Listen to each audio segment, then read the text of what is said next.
Augie, international break is over. Now we have this long stretch run right through to the Champions League final in June in Istanbul. I mean, we're talking, 9 weeks, something like that, 10 weeks.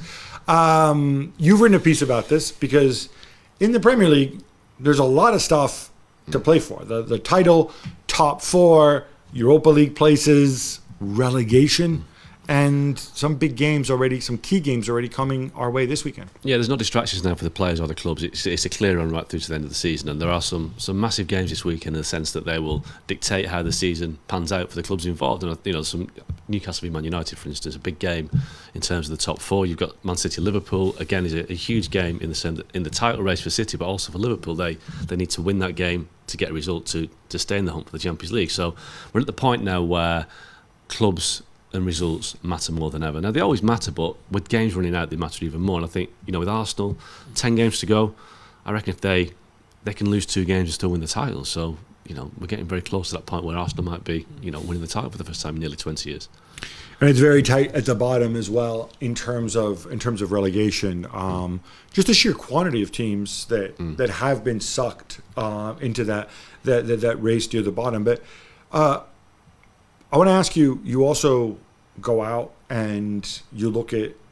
I mean, I think the Golden Boot race is not really a race, right? That is the one. That's the one thing we can be confident. Erling Haaland will be the top scorer in the Premier League this year, right? Yeah. So basically, Erling Haaland, I think, is 7 or 8 goals clear of Harry Kane. But we're not talking about whether Kane can catch him. We're talking about whether Erling Haaland can become the player that scored the most goals in a Premier League season. So right now, that's 34 goals in a season. Alan Shearer and Andy Cole both did that in the 90s when it was a 42-game league, because it was a 22-team Premier League. So they did it in more games. Haaland's only 6 behind those. So he'll probably get that with, I think, 11 games to go.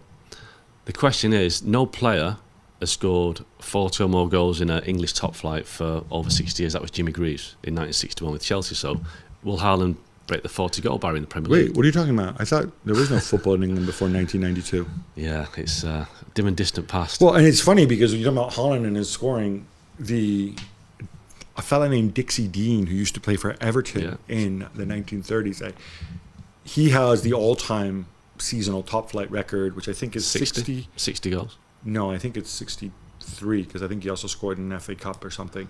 It's something. Yeah. I think it's 60 in the league, and then and it's one of those records you think, who's going to break this, right? Yeah. But seasonal, right, with his Champions League games and everything, he's actually on pace to coming pretty close to that. Yeah, I mean, he's already broken the record for most hat-tricks in a season. He's breaking records left, right and centre. So I don't think he's going to trouble the Dixie Dean record, but I do think the Jimmy Greaves one, I think 41 goals in 61. I think he's got 13 to get in the league for that. That's certainly doable for Erling Haaland. All right, I'm going to hit you up on predictions because I know this is what people love to play back to you and troll you and ask you, why do you hate so-and-so? So let's start from the bottom. Who's going down? Wow, this is a tough one.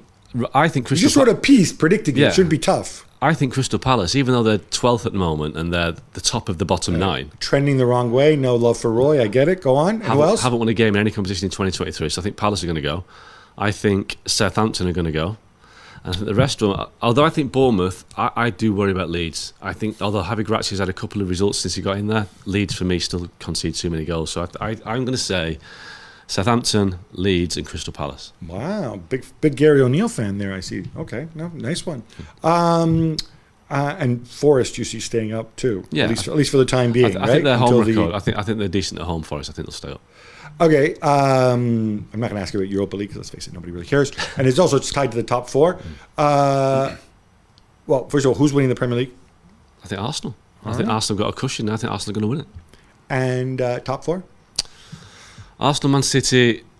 I think Man United have hit a bit of a difficult patch, but I think they'll finish 3rd. Thank you. And then I tell you what, the battle for the 4th spot, I think that's a tough one. I think Spurs have made a mistake by replacing Conte with Stellini. I think that's just an easy option.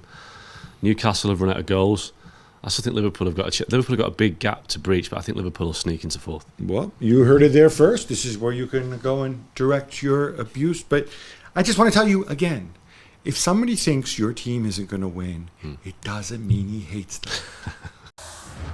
Well, thank you very much for watching ESPN on YouTube. For more sports highlights and analysis, be sure to download the ESPN app. And for live streaming, premium content, and let's not forget as well, ESPN FC 7 days a week. Subscribe to ESPN Plus.